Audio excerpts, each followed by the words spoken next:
follow up on my CNN hit that I just did. I'll be posting the live hit up on my Facebook page and on YouTube in just a bit, but you know, it's kind of difficult because I never know exactly what they're going to ask me. And sometimes, you know, I have my talking points, if you will, but I have to respond appropriately to whatever questions they have. And there was much more that I wanted to say about this whole incident. So as you come on, please do share this on your Facebook timeline before I get into more commentary on what I think about this Hoover Police Department. Share this on your timeline and ask your friends to stick around and listen to what I have to say. Give me a moment or two while I put this up on my other two pages so that what I'm saying will be heard on Sergeant Dorsey Speaks. Hope you're following me there as well. And on Sergeant Cheryl Dorsey, retired LAPD, hope you're following me there as well. So I'm going to be sharing this on those two pages, and then I'm going to get into more of what I really wanted to talk about, but I only had just a very limited amount of time to do that on CNN. So I've already had a couple of people comment. Thanks for checking me out. Had a couple of people comment, and one person in particular seemed all caught up in their feelings because I have an opinion, not based on nothing like you, sir.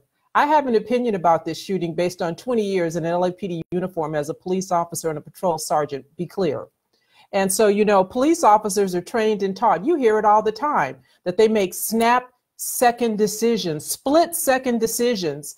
And, you know, don't judge them too harshly in that split-second decision. And so I get to make a split-second decision too. And so my split-second decision is that should not have happened. I'm clear and I'm firm and I stand by my position. And listen, let me share something with you that you may not know, because see, I don't just run my mouth. I do my homework. And I know that the Hoover police officers could have done something differently in terms of this so-called active shooter situation, because they've been able to figure this stuff out before. Back on August 2018, there was a couple that were involved in an armed robbery. They actually stole an ATM machine, and while they were fleeing, shots were fired. Now, this couple didn't look anything like me, so you understand that they were ultimately taken into custody. How? Without incident. That was in August.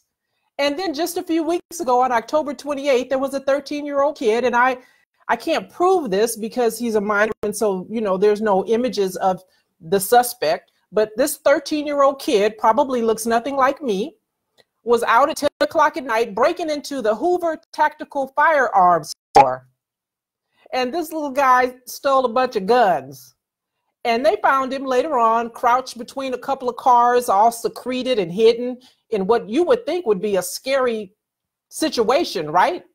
Kid with a gun, kind of like Tamir Rice, right? How come they didn't just pull up 2 seconds later and shoot and kill him? Is it because he looks nothing like me? This kid too was taken into custody without incident.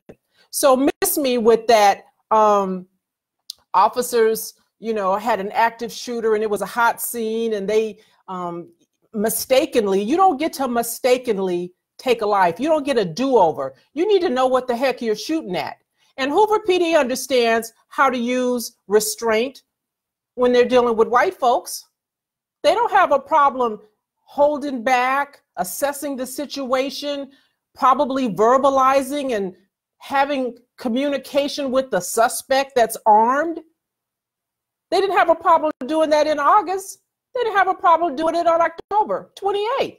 So why then is this shooting so different that these officers would rush in willy-nilly, not knowing what the heck is going on, and just start shooting at the first thing that they see with something that looks like a gun? And so let's say that this young man had a gun. Okay. Is he shooting it? Is he firing it? It's an open carry state. Was he a good guy with a gun? Did you even give him commands to find out if he was a good guy with a gun? Today, the family of Jamil Roberson buried him, another good guy with a gun. And where's the NRA on all of this? They're silent. We've not heard a word from the NRA with regards to either of these shootings or any shooting when it involves a Black person, right? And so, you know, when the police chief comes out and gives this press conference, or he sends his minion, his captain, Mr. Captain Rector, he sends this guy out to do a press conference. You guys do these things all the time. You're professionals. You don't hold a press conference if you don't know what the heck you're talking about. If you don't know that the shooter, the person that's deceased, is really the shooter, then maybe you should not say that. But we know why they said that, because these command staff officers did what every command staff officer does when he gives a press conference involving a shooting of a Black man. They want to dirty him up. They want to say something. They want to put something out there in the ethernet that would make others who don't look like me say, well, he must have deserved it. He was carrying a gun. He didn't get out the street. He didn't come here. He didn't turn around quick enough. She didn't put out a cigarette when she was told to. They just didn't comply. So this is not anything that's unique or foreign to us. We know that this is what they do. They dirty up the victim after they shoot him, and then they say, oh, my bad. I thought he had a gun. Listen, police officers are not trained to shoot somebody on a thought. You need to know what the heck you're shooting at. I don't know what kind of training they have over there on the Hoover Police Department, but I would imagine it must be something akin to what we do on the LAPD, where you have shoot, don't shoot scenarios. You have targets that pop up, and sometimes they have a gun, and sometimes they have a flashlight, or sometimes they have a cell phone. So you need to know what the heck it is that you're shooting at. And listen, at the end of the day, this police department, this city, is going to throw buckets of money at this family, like they do every other family when they take a life, because it is not their money. It's not even the police department money. It's money that comes from the taxpayers. The police officer bears no financial responsibility, and I say all the time that should change. That will change when voters and folks who hear my voice start asking questions about that police officer Bill of Rights that gives them great shelter and cover, that allows the FOP and others to give officers legal defense, if you will. If you're a white officer, you understand FOP don't help Black police officers when they're accused of misconduct. But that gives the officer cover, prevents and precludes them from being held financially responsible if there ever is a civil suit. And we know these police departments have no trouble just throwing money at the family. They make no changes. They say, my bad, I'm sorry, got it wrong, we'll do better next time, or not. And they continue to do the same thing. And so listen, Black people, you guys need to quit sitting around waiting for white folks to do right by us. They have no intention of doing right by us. They show us repeatedly. They show us repeatedly. And so when you have an opportunity to make your voice heard, a la at the ballot, because we saw just in this last midterm that absolutely voting has consequences and voting matters. We've seen how slim some people lost elections, Andrew Gillum, Stacey Abrams, because enough folks didn't go out, or because there were shenanigans at the ballot box. And so listen, the next time a police chief in your town or one of these my bad shootings happened, I thought it was a gun that he had, the next time that police chief comes up for renewal on his contract, you need to be there and you need to ask some real tough questions. And if you don't get the right answer about what they're going to do when an overzealous officer thinks he saw something and pulled the trigger and took a life, then you need to help that police chief off to retirement. And if that police chief is not willing to resign or retire in lieu of, then you need to look to the mayor, because understand that every police chief serves at the pleasure of a mayor. And so when you have an opportunity, when there are community hearings, when you can go and ask the tough questions, and listen, that's another thing while I'm on it, because I'm on one right now. So just bear with me for a minute. I'm really bothered by this. So when a police officer says, oh, I thought he had a gun, well, okay, then I've got like at least 6 or 7 questions. And understand, as a police sergeant, I get to do that. I adjudicate police misconduct. I worked internal affairs. I worked shootings where officers were involved and a life was lost. So I'm not just pulling this out of my nether region when I say what I say. Sir, who wanted to tell me what to do. Because see, when I talk, I'm not just basing it on something that I think or some piece of paper somebody handed me and told me read this. I'm telling you what the F I know. I'm telling you what I lived. So I get to do that.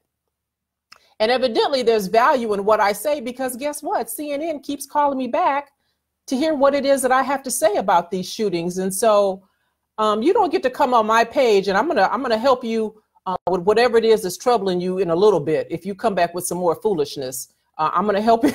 I'm gonna help you get over to a page that is more in line with your thinking. Okay, if you don't self-delete, then I will block you.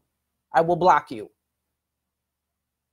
So when a police officer says that I thought a thing, why? Why did you think that, sir? What was it that you saw, officer, that made you think he had a gun?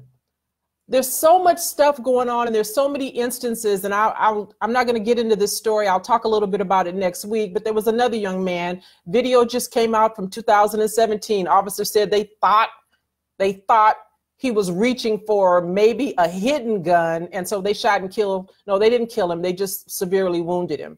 And listen, we know that, you know, police don't have a problem shooting us, and they don't always kill us. You know, sometimes they leave us with injuries that are life-altering, like the young man who had a promising football career and has a torn meniscus now because police officer thought that he was his brother, thought that he had fled a traffic violation. Or in the case of Charles Kinsey in Florida, because the officer thought that not Charles Kinsey, but the mentally challenged young man that he was dealing with had some kind of a weapon, and so he shot Charles Kinsey. And guess what? That officer is still on the department. He's still on the department. So these police departments and these police chiefs let you know that they are going to continue to do what they do.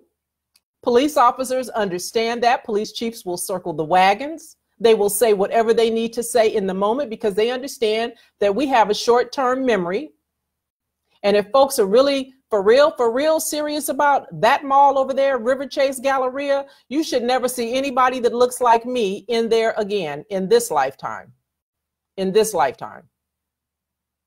So don't just get mad and stomp around town and march up and down the mall if you're not going to put teeth behind your anger, because until we take action, not just fuss and action, but until we take action, this is going to continue to occur. And understand, when I say take action, I mean there's going to be a multifaceted approach that needs to go along with our angst, if you will, about police officers shooting Black men, Black children, and saying, oh, my bad, I'm sorry. It's going to happen at the ballot box. You need to contact your legislators. You know, in January, there's going to be a whole new batch of folks over there at the Judiciary Committee who might be in a position and may have an appetite to actually do something. And so oftentimes when I post stuff, I do that and I include contact information, because I don't like coming on and just telling you, you know, I'm preaching to the choir. I'm telling you what you already know. I'm hot, you hot. This nonsense has to stop. And so that's why I give you names of police chiefs. I tell you every police department has a social media account, every one of them. And it doesn't take much for anyone who can hear my voice to Google, in this case, Hoover Police Department, and find, let's see, Police Captain Greg Rector, R-E-C-T-O-R, or Police Chief Nicholas Derzis, D-E-R-Z-I-S. They have a social media platform. Everybody is on Twitter, everybody is on Instagram, and everybody is on Facebook. And so if you start blowing them up and ask everyone that you know to blow them up and put them on Front Street with regards to, okay, so now what? So now what? You know, I've seen an article come across my timeline where there's a New York officer who was shown on video planting marijuana in a young man's car, and he's still on the job. New York, how come y'all not contacting Bill de Blasio and finding out what's up? How come you're not talking to the commissioner over there and asking him what's up? How is this officer still allowed to patrol when you see him on video? So they do what they do. We see it. they tell us we didn't see what we saw. There was something that happened moments earlier that would explain it away. Or they just say, you know what, my bad. Sorry, I thought. You don't get to do that. And so I just needed to come on and, you know, because I can't take another blood pressure pill until tomorrow morning. So I needed to just come on and get that off my chest and say a little bit more than I was able to say in that 4 minutes and 57 seconds that I was on with Ana Cabrera. But for those of you who missed it, missed my hit on CNN, I will upload it, put it on my YouTube channel. If you are not familiar with it, please go by Sergeant Dorsey Speaks on YouTube. Like Sergeant Dorsey Speaks on YouTube, like Sergeant Dorsey Speaks here on Facebook, and like Sergeant Cheryl Dorsey, retired LAPD, here on Facebook, and share it with your friends. I so appreciate those of you who stuck around to, hey D, hey Dr. DeLacy Davis, what's up, my brother? Happy to see you step away from the books and check me out. I appreciate that. Thank you to everybody who stuck around and came back to see what I had to say.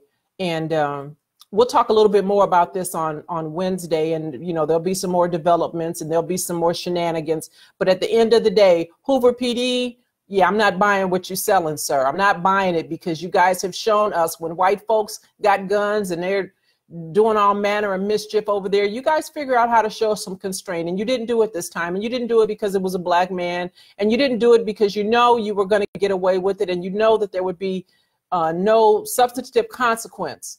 Those officers understand that. That police chief has telegraphed that to his officers, and so black people, quit asking them to do right by you. Handle your business. Until next time. Be good and be safe.